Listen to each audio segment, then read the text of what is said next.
So, What's your name? my name's Karina. Karina. Hi, Karina. Hi, Karina. Oh, come on, I can do better than that. Hi, Karina. Hi, Karina. Hey guys, nice to meet you. So my problem is, how do I grow in a saturated market space with a lean team, but we're very agile? Can you tell me a little bit more about your business? We're in entertainment, so we make video games. Make video games, okay. But I bet no one in this room here plays a lot of video games. Maybe like 1 in every 10 people here play video games or know what that's about. Yeah, So I play video games, I get you it. play video games? Okay, cool. So do you want to buy my game? What kind of game do you make? So we make adventure strategy games for the PC. Oh, for PC, okay. Not app or anything like that, just PC. Just the PC for now. We'll start with PC. Okay, okay. And then what strategy game, like tell me a little bit more. So our games would be more like tactics. Tactics, something for big kids like me. Okay. So big kids like all of us who like chess. Someone mentioned chess here earlier. Okay. Let's say like we had Fallout is kind of like an action game. Yep.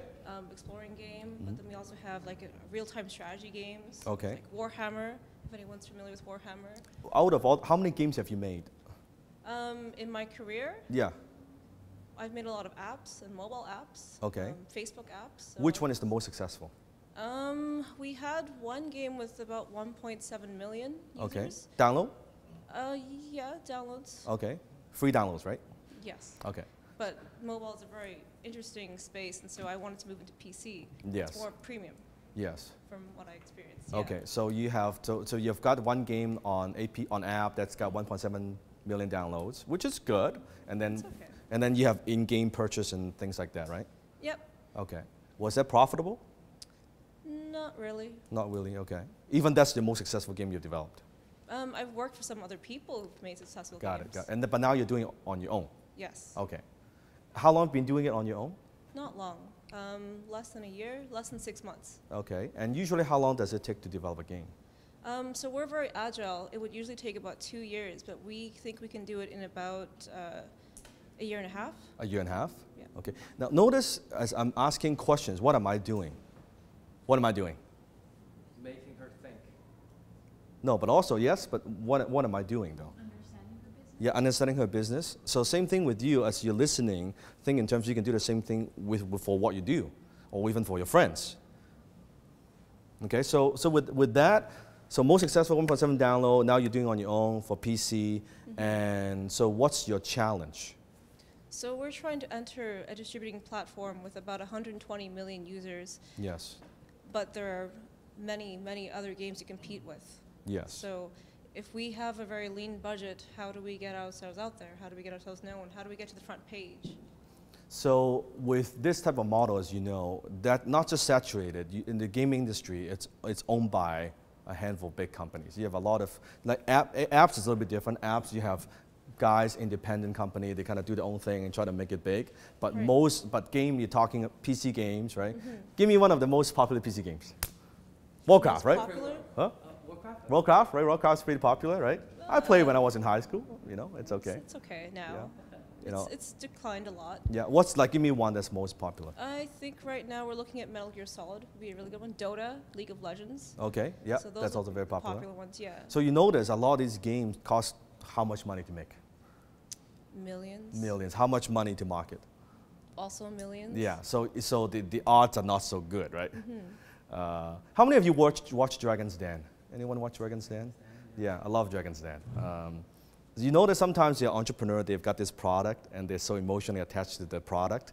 And then sometimes the dragons, they say, no, you know, I remember, I forgot which episode, but this entrepreneur developed this product and he said, oh, you know, I'm going to find distribution, I'm going to pitch the company, I'm going to get shelf space, I'm going to da-da-da-da-da. I think it's some kind of a game, maybe board game, I don't quite remember. And then he was talking about this and Kevin O'Leary was like, that's a stupid idea. You don't want to do that. You should license this thing to a big company who's already got distribution, who has already got the contact, who's got, like, I don't so much believe in, I'm not saying it cannot be done, but the odds are not good. What if I had data to back up our projection? For? So if we want to enter the PC platform, Yes. and let's say I sent a test product into the environment and we only made 2,000 impressions, but the data looked good, what would you suggest? So you got a little bit of traction? Just a little bit, yes. Okay, so you mean you can raise money to push that? Potentially. Okay, let's say you do raise the money. Let's say pretend I can give you any amount of money that you need. What would you do? We'd hire a marketing strategist, first of all. Okay. We'd need some content creators, so we'd hire a programmer and we'd hire an artist. Don't hire me. I'm not for hire. Yes. That's all we need, just small Okay, so teams. marketing strategist, Yep. and then they would do what?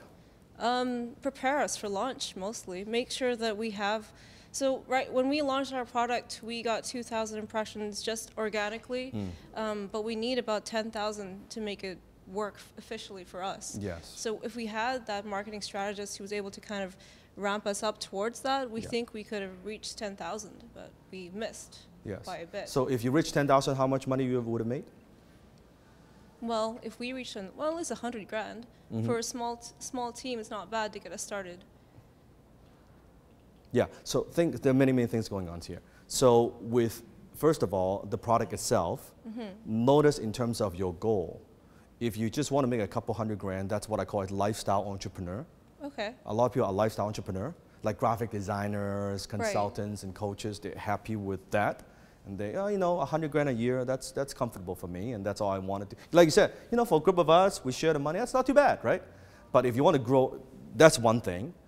But you want to grow a company, that's a whole different thing, right? Oh, okay. It's a very different thing. So the objective is say, you know what, I don't want to sell 10,000, I want to sell 100,000 of these games versus 500,000 of these games versus I just want to make enough money so I'm comfortable. Can you see the difference? Yes? Right.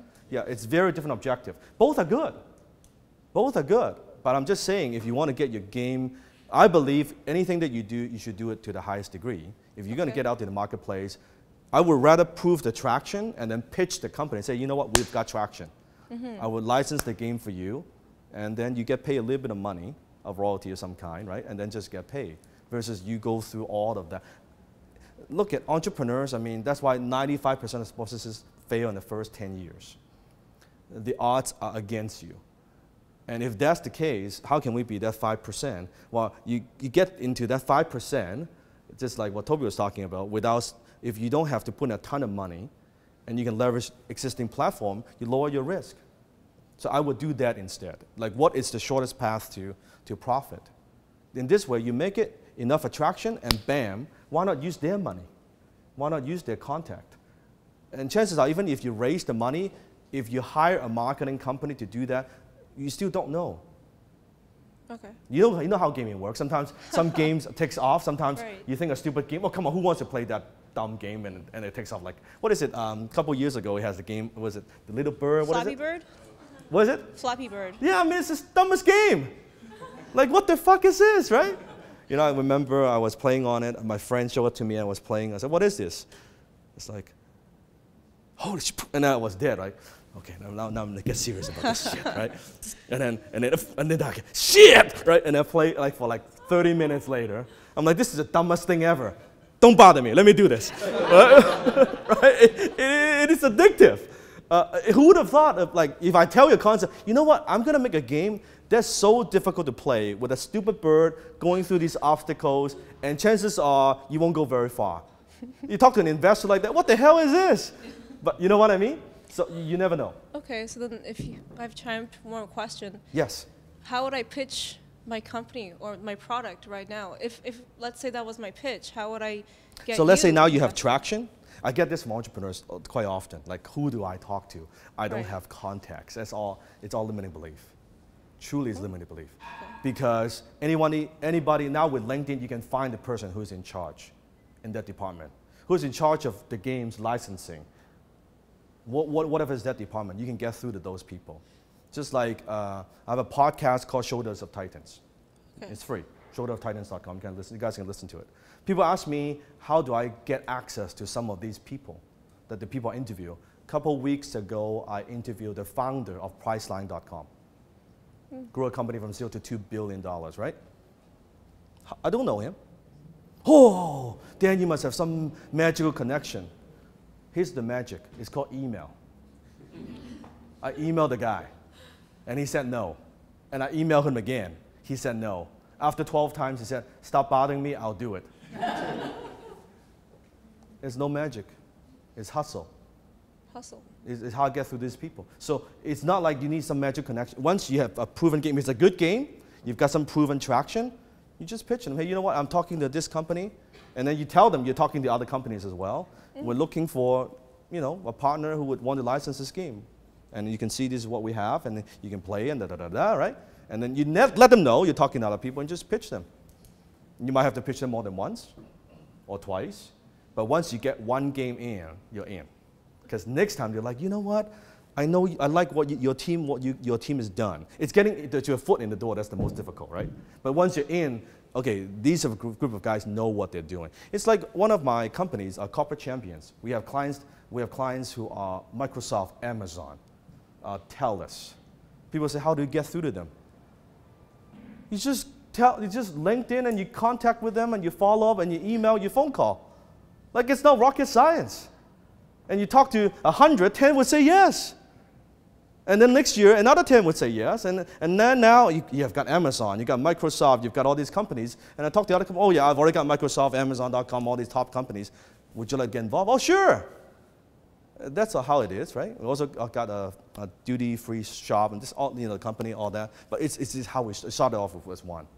And I can tell you how we started is, actually, if you're curious, that we started giving away what we do for free. So we get the first couple name in the door. So we got the credit unions as a client, but the first year we actually gave it for free, what we offered, the service. But second year, they came back and say full price.